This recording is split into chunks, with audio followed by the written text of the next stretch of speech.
Halo semua, bareng Ed Clipper lagi di sini. Apa kabar orang-orang baik tapi doyan film psikopat? Kembali Ed Clipper hadir untuk terus berusaha menyajikan review film terbaik untuk kalian simak. Spesial untuk kali ini Ed Clipper akan ngasih klip dan review 2 film sekaligus yang bertemakan psikopat lagi tentunya. Film berjudul Follower ini sebenarnya rilis di tahun 2022 kemarin. Namun karena sequel keduanya sudah ada, jadi kayaknya seru jika kita review keduanya sekaligus. Film ini bercerita tentang sebuah komunitas para psikopat yang selalu berburu para influencer medsos yang dikit-dikit selalu posting kesehariannya. Nah loh, para psikopat pun akhirnya dengan mudah mengikuti dan menghabisi mereka hanya untuk kesenangan semata. Untuk itu bijaklah dalam bermedsos, tonton sampai habis, subrek dan kasih tahu teman-teman kalian. Cerita berawal dari keberadaan salah satu anggota komunitas psikopat yang sedang menyimak chatan grup bahwa ada seseorang yang ingin bergabung menjadi anggota Kompatala atau komunitas psikopat serigala. Dan sebagai syarat sah untuk bisa bergabung, pria bernama Dylan itu katanya akan menghabisi seorang seleb medsos yang selama ini sudah ia follow. Dan inilah Heather, si influencer lumayan terkenal yang akan berhiking ke Taman Nasional bersama teman-temannya. Namun tanpa ada yang sadar, keberangkatan mereka sebenarnya sedang dibuntuti Dylan, si calon psikopat tadi.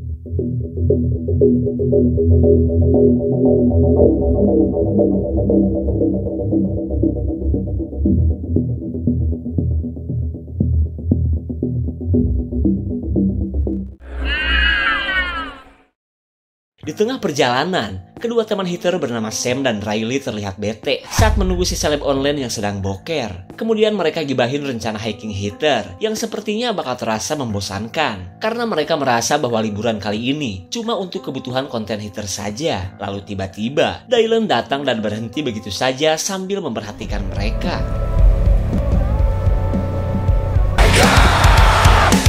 Is he watching us? Berbeda dengan kedua temannya yang merasa khawatir, Heather malah merekam kelakuan gajah si pria misterius yang ia anggap kepincut akan kegemoyan tubuhnya saja. Lalu ketika pria itu pergi, mereka pun melanjutkan perjalanannya. So up.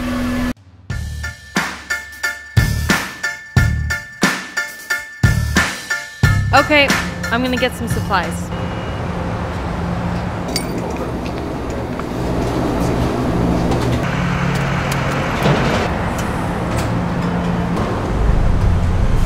Dalam pantauan si calon psikopat, Heather melihat sebuah postingan yang memperlihatkan kematian temannya yang sesama influencer. Ia pun tidak menyangka karena kematian temannya itu seperti telah dihabisi oleh seseorang. Tapi meskipun terlihat seram, postingan tersebut tidak menyurutkan rencana Heather untuk berhiking di kawasan yang jauh dari pemukiman.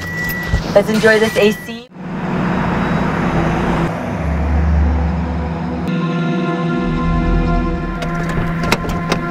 Sampailah Heather dan teman-temannya di kawasan Taman Nasional yang super luas. Di saat itu pula, tanpa mereka tahu si pria misterius bertopeng sudah standby untuk mengikuti kemana mereka pergi. Lalu tanpa berlama-lama, Heather dan kedua temannya menuju sebuah danau yang menjadi ikon di kawasan Haredang ini. Very hot. Are you gonna do that the whole time? Influencer stuff now, right? Okay. But hey, I don't want to do it alone.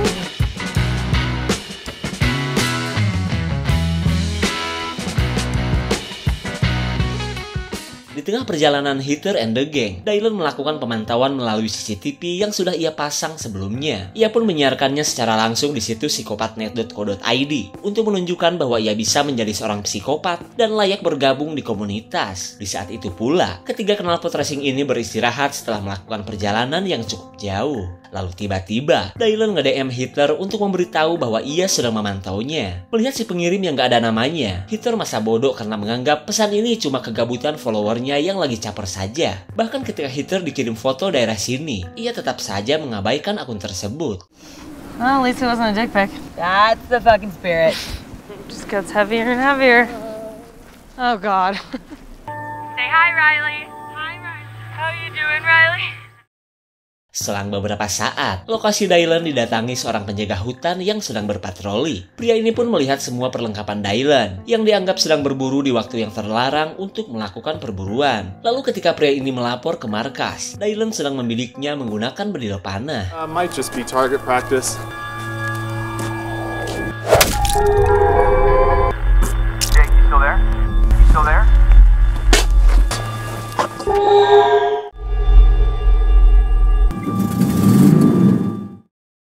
Singkat cerita, Heather dan teman-temannya kecewa karena danau yang katanya indah ternyata sedang kaholodoan hingga airnya pun cetek seperti ini. Tapi meskipun demikian, danau yang seperti genangan empang ini tidak menyurutkan semangat Riley untuk kukucuprakan sepuasnya.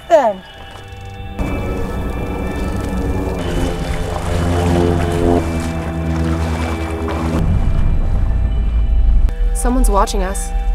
Untuk pertama kalinya, Sam dan Heather melihat si pria misterius dengan gelagat yang mencurigakan. Akan tetapi, Heather menganggap pria bertopeng itu cuma warga lokal yang baru melihat wanita pakai kolor. Dan daripada mikirin pria gak jelas, seperti biasa Heather akan menyapa para followersnya. Riley pun mendadak bete karena bukannya waspada. Heather malah melakukan kebiasaannya. Lalu ia tiba-tiba kaget saat baru sadar bahwa HP kreditannya rusak akibat ikut berenang bersamanya. We're only about 3 bronze and it will be. Okay, let's go.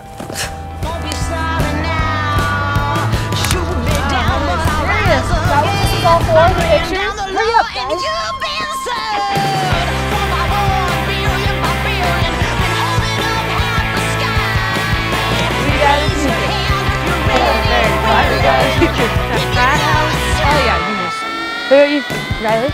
Setelah puas ngabolang di danau, mereka mencari spot terbaik untuk mendirikan tenda. Tapi tiba-tiba, Sam melihat lagi si pria bertopeng yang sedang memperhatikan mereka. Sontak Heather pun memarahi orang yang ia anggap cuma ingin jepitan celengan imutnya saja. Hey, asshole! This guy again? Badass. Did she use her black belt?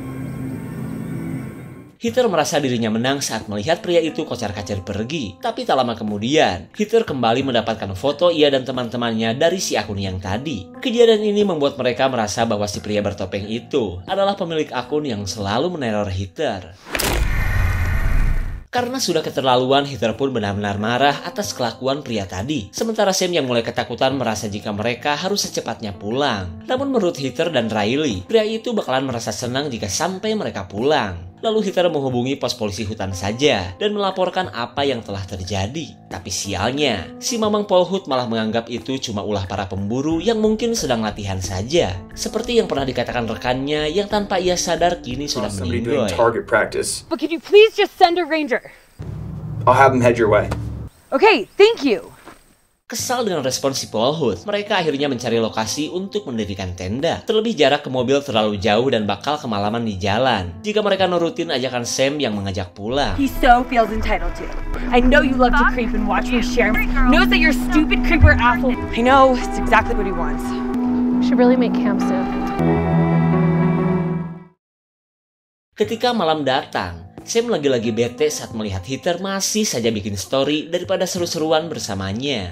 Di saat itu pula, si penjaga hutan sedang melakukan pencarian rekannya yang sampai saat ini belum kembali ke pos. Ia pun berencana akan lanjut mencari Heather jika rekannya itu sudah ketemu. Tapi tiba-tiba, ia kaget saat menemukan helm milik rekannya tergeletak begitu saja. Jake! Jake, you out there? Yeah, he's not here. Setelah memberikan teror kepada polisi, Dylan mendatangi tenda para buruannya yang kini sedang pada tidur.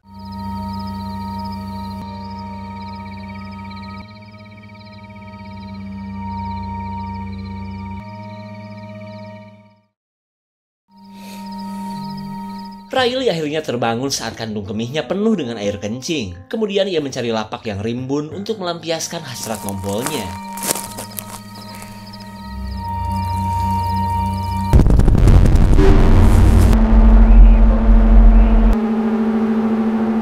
Setelah berhasil menculik Riley, Dylan buru-buru prepare untuk melakukan perbuatan sadisnya. Ia pun akan menyiarkannya secara langsung di situs tempat para netizen psikopat berinteraksi.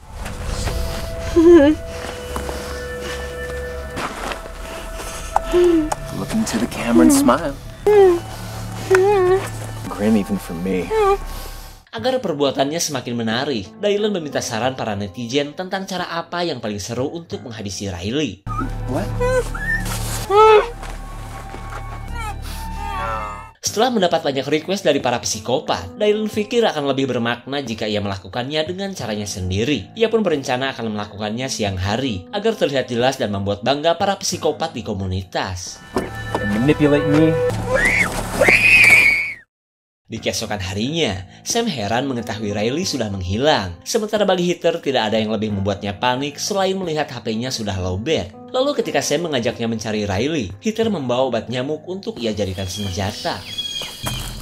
Riley! Are you okay? Sam terlihat menderita saat penyakit bengeknya kumat. Keadaan pun diperparah karena alat anti bengek Sam dan HP-nya sudah menghilang diambil Dylan. Lalu tiba-tiba, Heather mendapat pesan yang memperlihatkan keberadaan Riley. Heather. Sam, it hurts. Get it off. Don't put your weight on. Don't put your weight on.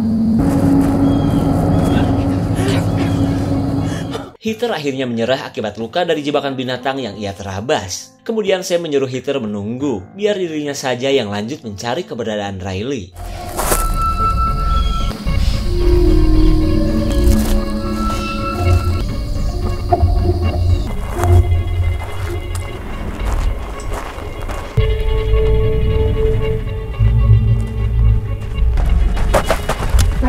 Saat mereka bertemu, Riley menceritakan semua kelakuan Dylan beserta komunitas gajah yang haus akan kesadisan. Misi penyelamatan Sam akhirnya terhenti saat sebuah anak panah nyocol di kakinya.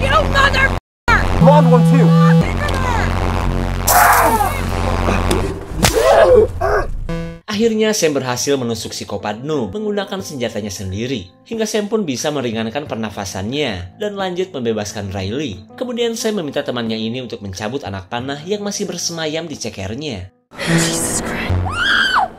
Setelah menganggap semuanya berakhir, Riley pun menunjukkan nasib Dylan kepada para psikopat di luaran sana. Singkat cerita, ketiga wanita ini berjalan untuk menuju lokasi mobil. Dan tak lama kemudian, mereka bertemu si anggota Paul Hood yang kebetulan sedang melintas. Cheryl, it's Terry. Melihat kondisi Heather, si anggota langsung memanggil bantuan. Lalu ia berniat membawa tandu yang masih berada di mobilnya. Ternyata Dylan psikopat independen masih hidup meskipun masih beraksesoris anak panah. Lalu ia bertekad untuk menghabisi ketiga buruannya, meskipun tidak ia siarkan secara live.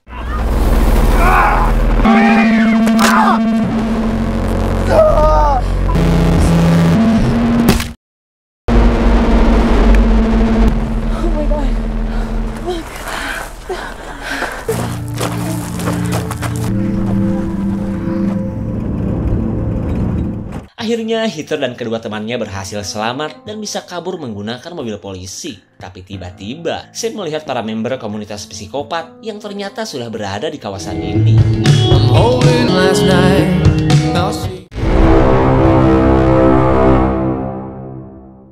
1 tahun berlalu, Heather menceritakan hari-harinya yang terasa berat setelah mengalami kejadian yang membuat ia dan teman-temannya hampir depresi. Namun siapa sangka kisah mengerikannya itu kini telah diangkat menjadi sebuah film dokumenter. Ia pun berterima kasih kepada para followers yang selama ini selalu mendukungnya. Meskipun Heather sadar, sejak kejadian itu ia jarang memposting kesehariannya lagi. Kemudian kita beralih kepada Sam yang tinggal berbeda kota dengan Heather dan Riley. Tapi kali ini, ia sedang merasa risih saat seorang pria asing terus memperhatikannya. Can I help you?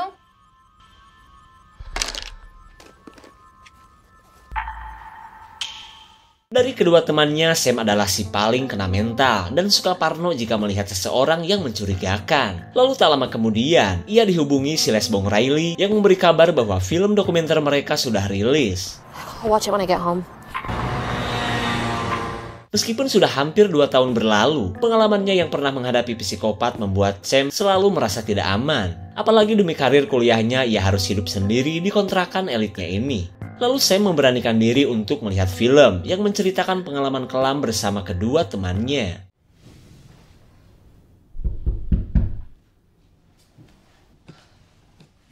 You smell like cigarettes. Untung saja pacar Sam yang bernama Todd datang menemuinya. Hingga ia pun punya teman untuk menonton film yang sebenarnya hanya akan membuatnya semakin kena mental. Namun karena pengen lihat dirinya masuk TV, Sam pun mencoba melihatnya saja. Do you want to? What I've learned, be careful. We saw that evil. We're here, day 1. It started out as just a normal trip. Are we really starting to feel heat? Definitely moments where I thought might have been watching us. Taking a little break. Tuh kan, rasa takut dan sensasi bengeknya pun kambuh setelah melihat sosok psikopat yang telah ia habisi. Dan hingga pada akhirnya, Todd menghentikan tayangan film dan menggantinya dengan acara gosip saja. Exercises your therapist gave you? Sidang lanjutan kasus perceraian antara... Dikira bakalan halo deh, rupanya panggilan ini dari Heather yang sudah lama tidak menghubunginya. Lalu setelah mereka saling tanya kabar, Heather mengajak Sam untuk bermalam tahun baruan di rumah terpencil milik pacarnya. Heather pun berharap Sam bisa ikut. Hitung-hitung mereka bisa reunian bersama Riley yang katanya akan ikutan juga. Wah, Sam terlihat bingung saat mendengar lokasi rumah itu yang ternyata berada tak jauh dari lokasi para psikopat yang pernah menyerangnya. Mendengar rencana Heather, Todd mengajak Sam untuk ikutan saja. Toh sejauh ini mereka tidak pernah mendengar lagi kelakuan para psikopat itu. Didn't you used to be best friends? I went to class today. Okay. Singkat cerita, Sam mengajak Todd mendatangi rumah pacarnya Heather dengan harapan bisa mengobati keresahannya selama ini. Terlebih hanya dengan Heather dan Riley lah, Sam selalu happy dan bisa gila-gilaan seperti dulu. Setelah melakukan perjalanan panjang, mereka pun tiba di tujuan. Lalu Todd baru tahu bahwa pacarnya bela-belain bawa pistol setrum yang katanya untuk berjaga-jaga saja. Leah. Sam? Sekian lama tak jumpa, Sam tidak menyangka Riley menjadi kaum lesbong yang doyan beradu celengan dengan seorang ahli terapis bernama Leah. Tapi meskipun demikian, ketiga sahabat ini merasa senang saat mereka bisa kembali berkumpul dengan pasangannya masing-masing. Imported every stone from Italy. Florence. Hanging out. Isn't this place amazing? Di tengah kebersamaan mereka, Heather mengatakan sejak ia bekerja sama dengan seorang produser film, pengikutnya tambah banyak hingga tembus ke 500 juta subrek. Akan tetapi Heather meminta Sam untuk jangan khawatir, karena ia sudah taubat dari kebiasaan dikit-dikit posting yang pernah membahayakan nyawa mereka. Tapi tetap saja, Sam tidak bisa membohongi dirinya bahwa suasana hutan seperti ini masih saja membuatnya trauma. Guys, it's okay.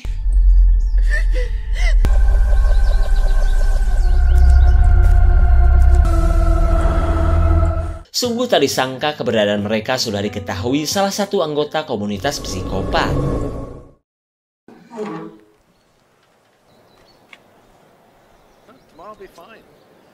Todd yang sedang ngadem baru tahu bahwa di daerah sepi ini masih ada warga lainnya. Akan tetapi perhatiannya teralihkan ketika Leah mengajaknya teler bareng. You have a strange aura about you. I'm gonna go inside. Setelah menolak ajakan si lesbong, Todd menemui pacar Heather yang bernama Garrett. Dan mumpung orang tuanya di luar negeri, si anak orang kaya ini pamerin senjata milik sang ayah yang katanya sangat terobsesi dengan game FF. 233 Remington. Babe. Okay. Will I start the salad? We'll shoot it tomorrow. Di sisi lain, si tetangga budiman terlihat kesal saat melihat mobil yang parkir sembarangan. Namun tanpa ia sadari, mobil ini adalah milik para komplotan psikopat yang ternyata sudah standby untuk menyerang rumah Garrett. What are you doing? Did you hear that? Suara tembakan begitu terdengar jelas oleh Sam. Lalu Todd berkata jika itu pasti cuma suara petasan tahun baru para tetangga saja. Padahal, para psikopat kini sedang prepare untuk melakukan serangannya. Di malam harinya, Heather mengabadikan momen bahagia kedua temannya yang kini sudah pada laku. Kemudian mereka menikmati malam sambil membicarakan film dokumenter hasil jerih payah Heather. Lalu di tengah obrolan mereka, Heather berkata jika ia dan si produser berencana untuk membuat film lagi. Tapi kali ini, kisah yang diangkat adalah tentang perjuangan Heather dan teman-temannya ketika menghadapi sosok psikopat. Sontak Sam pun kesal dengan pertemuan ini, yang ia anggap cuma ingin mendapatkan persetujuannya saja. Apalagi menurut Sam, film semacam itu hanya akan menginspirasi banyak orang untuk melakukan kejahatan. Sorry, I knew I was gonna cry. Everything looks great. Di waktu yang sama, para psikopat mulai merangsak masuk untuk menghabisi mereka satu persatu. Mereka pun terus berkomunikasi dengan para anggota lain yang tersebar di penjuru kota.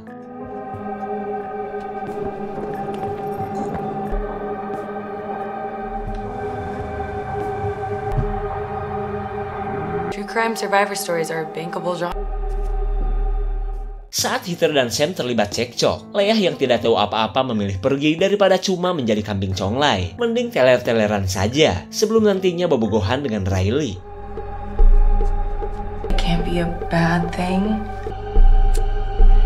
Akibat gasolin yang nggak mau nyala, Leah pun pergi ke kamar untuk mengambil tokai cadangan.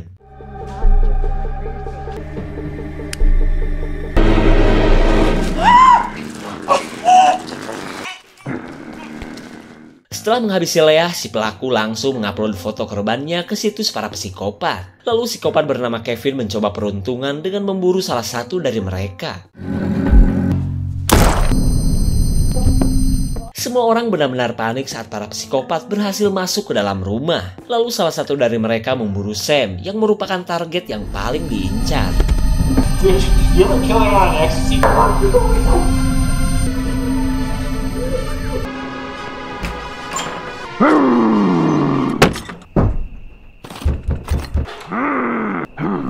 Ketika Sam dikejar salah satu psikopat, Heather dan Garrett tak bisa berkutik saat mereka diancam dua psikopat. Lalu Garrett mencoba menawarkan duit demi keselamatan ia dan pacarnya. Tapi bukannya tertarik, para psikopat ini malah menyuruh Garrett untuk menjedor Heather jika mau selamat. What do you want, freak? Kill her. I said kill her. Garrett, it's okay. Garrett, what are you doing?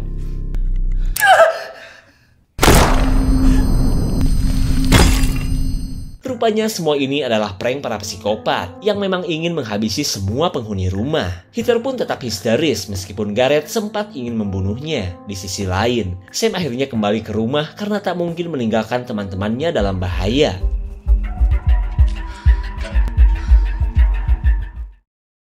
Selang beberapa saat, Kevin dan temannya yang bernama Tony akan menyiarkan secara langsung apa yang akan mereka lakukan terhadap Heather. Sementara Sam bergegas mengambil tabletnya untuk segera menghubungi polisi.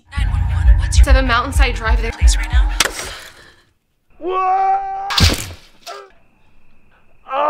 Setelah membuat salah satu psikopat diuntai, Sam mendengar kegaduhan Kevin dan Tony yang sedang nge-live. Lalu dari sekian banyak yang request, Kevin akan menggunakan pemukul baseball untuk menghabisi Heather.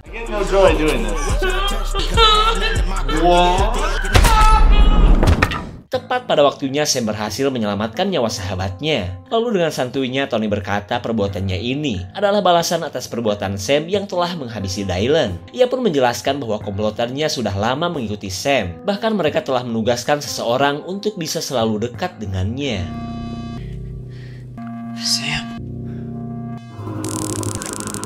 Sam tak menyangka saat mengetahui orang yang ia sayangi adalah bagian dari komplotan psikopat. Dan ternyata, Todd adalah salah satu orang yang menyaksikan ketika Sam berhasil kabur dari kawasan gurun.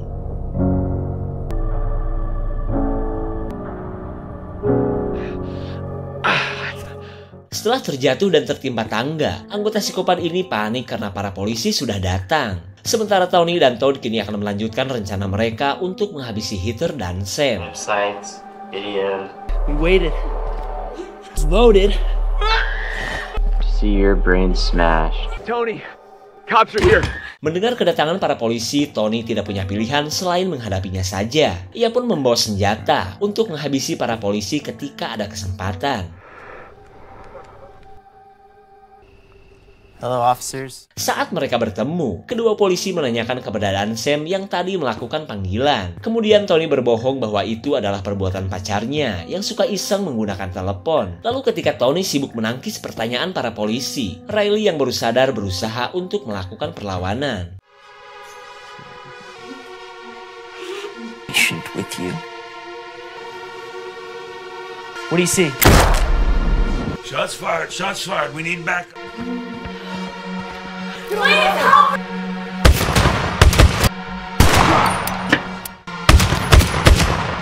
Setelah menghabisi para polisi, Tony lanjut mencari Heather dan teman-temannya yang kini sedang berusaha kabur. Okay.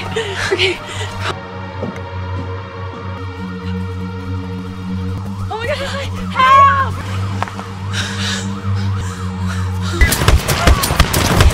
Perjuangan Heather dan teman-temannya berakhir setelah mereka diberondong pelor oleh Tony. Lalu seorang anggota psikopat menyuruh Tony agar komunitas mereka dikenal dan menjadi teror bagi semua orang.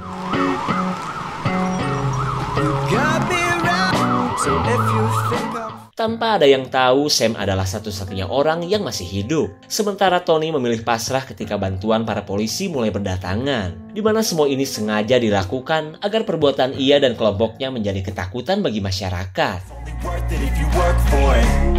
It's only worth it if you work for it. I won't stop till they hear me now.